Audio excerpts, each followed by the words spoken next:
Hi friends, welcome to Pradeesh சமையல்.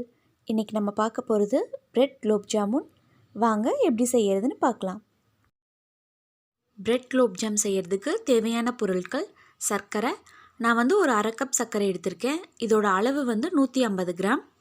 ஒரு 1/4 tumbler பால், ஒரு ஏலக்காய் வாசத்துக்காக, 6 பிரெட் ஸ்லைசஸ்.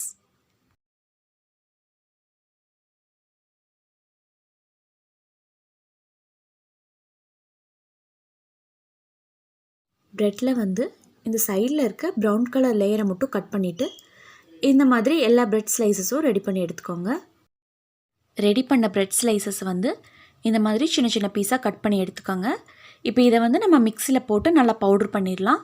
நல்லா சாஃப்டாக பவுட்ரு பண்ணுங்கிறது கிடையாது, லைட்டாக ஒரு சுற்று விட்டு எடுத்திங்கன்னா கரெக்டாக இருக்கும். அந்த மாதிரி எடுத்து வச்சுக்கலாம். இப்போ சர்க்கரை பாகு ரெடி பண்ணிடலாம். ஒரு பாத்திரத்தில் நம்ம எடுத்து வச்சுருக்க அரை கப் சர்க்கரையை சேர்த்துருங்க. சேர்த்துட்டு அதுக்கு 3/4 கப் அளவுக்கு தண்ணி சேர்த்துக்கோங்க. அரை கப் சர்க்கரைக்கு 3/4 கப் தண்ணி கரெக்டாக இருக்கும். சேர்த்துட்டு ஒரு கரண்டியை வச்சு நல்லா கலந்து விட்டுருங்க. ஒரு 5 நிமிஷம் இது கொதிக்கட்டும். இப்போ 5 நிமிஷம் ஆயிடுச்சு. இது லைட்டாக எடுத்து நம்ம கையில் வச்சு பார்த்தோம் அப்படின்னா உங்களுக்கு இந்த மாதிரி வரணும். 2 விரல்லையுமே ஒட்டி இந்த மாதிரி வச்சு எடுக்கிறப்போ ஒரு சின்ன லைன் மாதிரி ஃபார்ம் ஆகணும். இதான் கரெக்டான பதம். இது ஒரு கம்பி பதத்தை விட கம்மியான பதம் தான். நீங்கள் ஒரு 5 நிமிஷத்துக்கு அப்புறம் எடுத்து பார்த்தீங்கனாலே உங்களுக்கு இந்த மாதிரி கிடைக்கும். இந்த பதம் வந்ததுக்கப்புறம் நம்ம வாசத்துக்காக எடுத்து வச்சுருக்க ஏலக்காயை தட்டி அதில் சேர்த்துடலாம். உங்கள்கிட்ட ஏலக்காய் பவுடர் இருந்துச்சு அப்படின்னா ஒரு 1/4 டீஸ்பூன் சேர்த்துக்கோங்க, கரெக்டாக இருக்கும். சேர்த்துட்டு ஸ்டவ் ஆஃப் பண்ணிடலாம். ஒரு மிக்சிங் பவுலில் நம்ம ரெடி பண்ணி வச்சுருக்க ப்ரெட் கிராம்ஸ் அதில் சேர்த்துடலாம். சேர்த்துட்டு நான் ஒரு 1/4 டம்ளர் பால் எடுத்திருக்கேன். சின்ன டம்ளரில் 1/4 டம்ளர் பால் எடுத்திருக்கேன். அதை கொஞ்சம் கொஞ்சமாக ப்ரெட்டில் சேர்த்து நம்ம நல்லா பிசைஞ்சு எடுத்துக்கலாம்.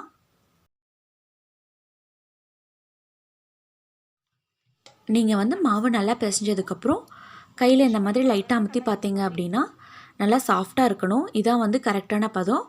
இப்போ நம்ம அதில் கொஞ்சம் எடுத்து நல்லா உருண்டை பிடிச்சிடலாம். உருண்டை உங்களுக்கு எந்த ஷேப்பில் வேணாலும் நீங்கள் பிடிச்சிக்கலாம். சின்னதாக வேணும்னா சின்னதாக பிடிச்சிக்கோங்க, இல்லைனா பெருசாக பிடிச்சிக்கலாம். உருண்டை ரெடி ஆயிடுச்சு. நான் இந்த அளவுக்கு உருண்டை பிடிச்சிருக்கேன். சைடில் எந்த ஒரு வெடிப்பும் இல்லாத மாதிரி உருண்டை பிடிச்சிக்கோங்க. அப்போ தான் நீங்கள் எண்ணெயில் போடுறப்போ உங்களுக்கு அது வெடிக்காமல் இருக்கும். அதே மாதிரி மீதி இருக்கிறதுலையும் நம்ம உருண்டை பிடிச்சி வச்சிடலாம். இப்போ எண்ணெய் சூடானதும் நம்ம ரெடி பண்ணி வச்சுருக்கிற பால்ஸை ஒன்றொன்னா அதில் சேர்த்துடலாம். சேர்த்துட்டு ஸ்டவ்வை சிம்மில் வச்சுக்கோங்க. ஏன்னா நம்ம ப்ரெட்டில் செய்கிறனால சீக்கிரமாக கருகிரும்.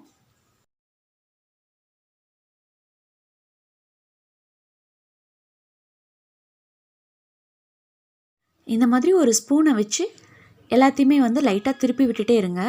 அப்போ தான் 2 சைடுமே ஈக்குவலாக வேகும். இல்லைனா ஒரு சைடு மட்டும் நல்லா கலர் வந்துடும், இன்னொரு சைடு வேகாமல் இருக்கும்.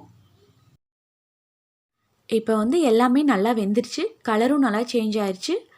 இந்த மாதிரி நல்லா கோல்டன் ப்ரௌன் கலர் வந்ததுக்கப்புறம் இதை நம்ம எடுத்துடலாம்.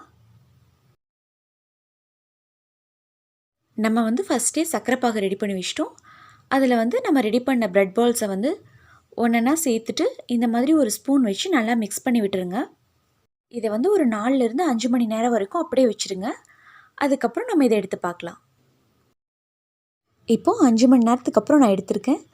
ரொம்ப ரொம்ப ஸ்வீட்டான ஜூஸியான ஒரு super bread gulab jamun ready ஆயிடுச்சு. இது ரொம்ப ரொம்ப ஈஸியாக செஞ்சிடலாம். குலோப் ஜாம் எல்லாத்துக்குமே ரொம்ப பிடிக்கும். நீங்களும் ஒரு டைம் இதை ட்ரை பண்ணி பாருங்கள். உங்கள் எல்லாத்துக்கும் இது பிடிச்சிருந்துச்சு அப்படின்னா லைக் பண்ணுங்கள், ஷேர் பண்ணுங்கள், சப்ஸ்கிரைப் பண்ணுங்கள். தேங்க்யூ.